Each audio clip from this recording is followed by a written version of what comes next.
사실 나는 여기 오면서 북한의 남침에 대한 그 썰은 그 문건이 있을 거라고 생각했고 그거 되게 보고 싶었거든. 근데 실제 아까 사진도 찍고 했는데 실물로 보기 전까지는 아 진짜 소련이 망하고 나서 스탈린과 김일성이 그 한국 전쟁 일으키는 내용으로 그 전문이 오가고 이런 기록이 남아 있다고? 그렇구나 하면서도 긴가민가 했거든. 근데 또 이거 실물로 딱 보니까 뭔가 느낌이 좀 달라 확실히.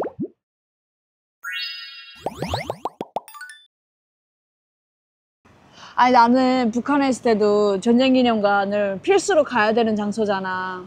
그 외국 나가기 전에도 필수로 돌아봐야 되는 참관 코스 중에 하나거든.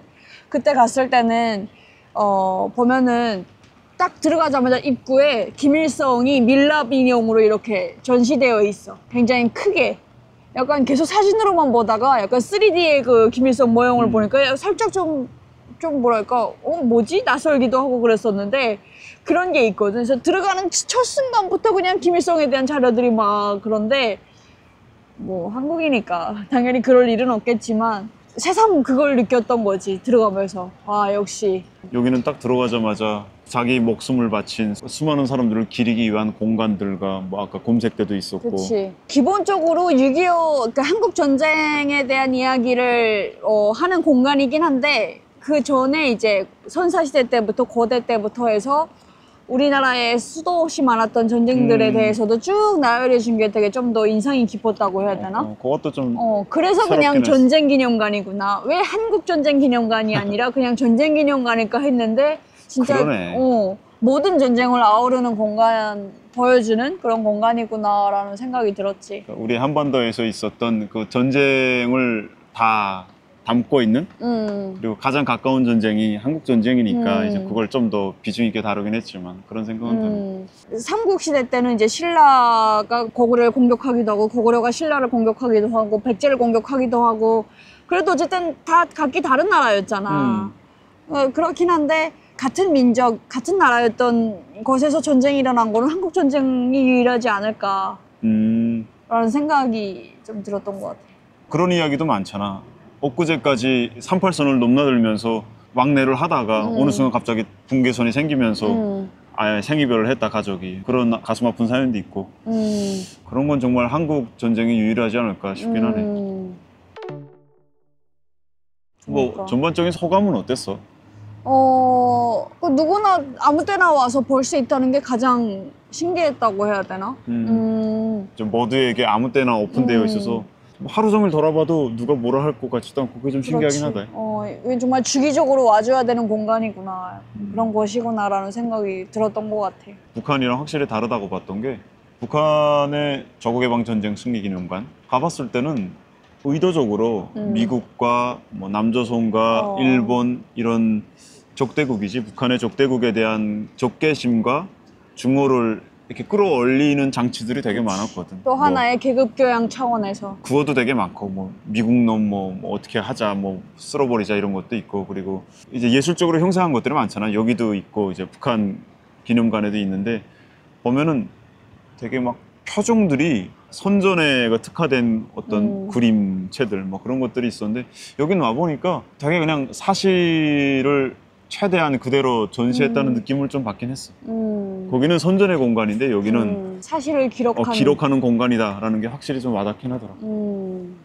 문건이 공개된 거, 김일성이 먼저 이제 남침을 하겠다라고 그 문건들이 소련 측에서 다 공개가 됐잖아. 그것도 실제로 봤으니까 뭔가 되게 더 충격이 컸던 것 같고, 와, 이제 이렇게까지 하고도 발뺌을 하는구나. 자기네가 일으킨 전쟁이 아니라고 발뺌을 하는구나 라는 생각이 들었고. 사실 나는 여기 오면서 북한의 남침에 대한 그 소련 그 문건이 있을 거라고 생각했고 그거 되게 보고 싶었거든. 근데 실제 아까 사진도 찍고 했는데 실물로 보기 전까지는 아 진짜 소련이 망하고 나서 스탈린과 김일성이 그 한국 전쟁 일으키는 내용으로 그 전문이 오가고 이런 기록이 남아 있다고? 그렇구나 하면서도 긴가민가 했거든. 근데 또 이거 실물로 딱 보니까 뭔가 느낌이 좀 달라 확실히. 그래서 그런 댓글이 있었구만. 아직도 뭐 6.25를 북한이 일으킨 걸 안 믿으시나요? 라는 종국 씨 아직도 그런 거 안 믿으시나요? 라는 댓글이 있었는데 북한에서야 뭐 세뇌하고 생각을 강요하니까 역사조차도 강요하니까 다른 생각을 못 했는데 한국에 와서는 내 스스로 합리적인 사고를 할 수 있으니까 생각해 보면 썰은 비밀 문서 그걸 정말로 이제 보면은 확신이 들 것 같다는 생각이 좀 들었었거든. 그러니까 이게 사람마다 확신을 가지는 계기는 다 다른 거잖아. 그러니까 북한에서는 전체주의, 군중 심리가 정말 강하게 작동되는 것이고 다른 얘기를 하면 처벌받는 것이기 때문에 내가 다른 생각을 갖고 있어도 얘기를 할 수가 없는 거잖아. 근데 한국에 와서 미디어에도 보면 군중 심리 그런 게 있어. 대중의 목소리가 커지면 소수의 목소리는 좀 작아지는, 내가 괜히 목소리를 냈다가 공격을 받을까 봐 뭐 이런 것도 있는데 거기에 괜히 휘둘릴 필요가 없잖아. 내가 그냥 실제 내 눈으로 보고 내가 다 모든 자료들을 다 보고 내 안에 확신을 가지는 게 가장 공고한 믿음인 거잖아. 그런 차원에서 얘기를 한 건데 그걸 갖다가 이제 의심하는 그런 글이 있더라고. 뭐 그렇다는 얘기인 거고. 6.25 전쟁에 대해서, 한국 전쟁에 대해서 북한에서 배우고 또 한국에 와서 배우고 그다음에 또 여기 와서 전체적인 개간 자료들, 이제 개괄된 자료들을 보니까 참 처음에 북한이 내려왔어. 서울을 공격하고 그다음에 이제 쭉 해서 낙동강까지 내려왔어. 거의 막 남쪽 끝까지 이렇게 내려왔었잖아. 그랬던 거를 메가더 장군이 인천으로 상륙하면서 북한이 야, 안 되겠다, 빠져야겠다 해가지고 그때부터 북한은 후퇴하기 시작해가지고 다시 메가더 장군이 유엔군이랑 해서 쭉 올라갔는데 거기 이제 중공군이 개입하는 거잖아.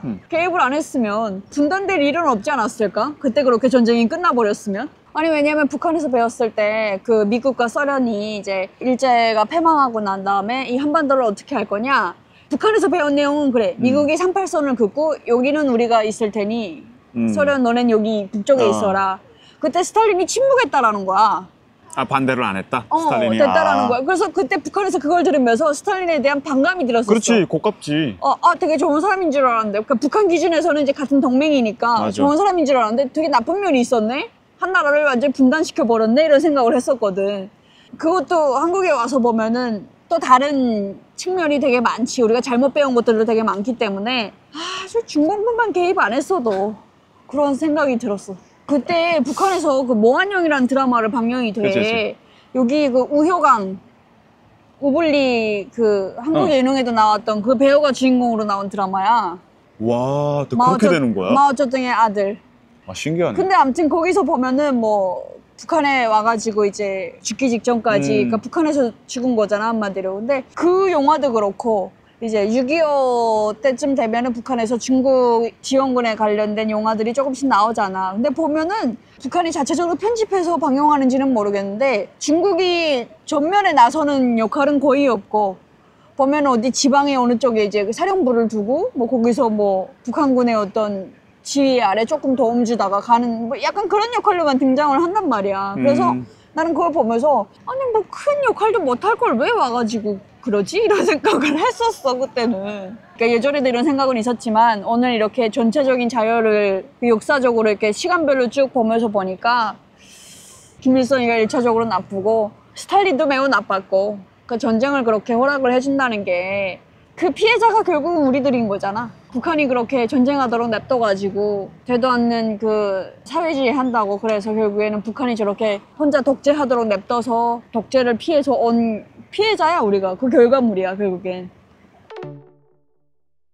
나는 또 그런 생각이 드네. 아까도 좀 얘기하긴 했지만 적해방전쟁 승리기념관 만들고 사람들 조직적으로 데려다가 참관시키고 하는 목적이 뭐 크게는 두 가지겠지. 김일성의 공로를 세뇌하는 작업, 그다음에 또 당할 수 있기 때문에 우리는 군사력을 키워야 된다, 이런 걸 이제 설득하려는 목적인데, 여길 돌아보면서 전반적인 분위기를 느낀 건 마음에 확확 와닿는 글귀들이 꽤 있었거든. 복수해야 된다라든가 뭐 북한을 뭐 쳐부셔야 된다거나, 그게 없을 수는 없겠지. 그 상처가 있으니까. 근데 그런 것보다는 전쟁이 얼마나 참혹한 것인지, 그리고 평화를 지키기 위해서 얼마나 많은 사람들이 희생을 했는지, 우리가 왜 잊지 말아야 되는지, 이런 것들에 초점이 맞춰져 있고, 결국에 이런 걸 돌아보다 보니까 마지막에는 그래, 아무리 그래도 전쟁은 일어나지 말아야겠구나. 그치. 그리고 그게 맞는 거지. 그러기 위해서는 강한 국방력을 가져야겠구나라는 생각이 또 자연스럽게 들거든. 그치. 참관을 했을 때 사람이 마음에 드는 생각이 정말 천지차이인 것 같아. 북한에서는 뭔가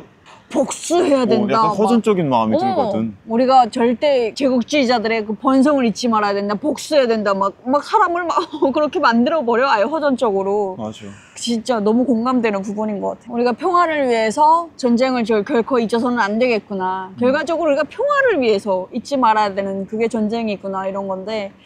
폭력을 지향하고 평화를 지향하는 게 내가 한국에 와서 새롭게 알게 된 어떤 인류 보편의 가치 중에 하나란 말이야. 가장 중요한 가치지. 그치.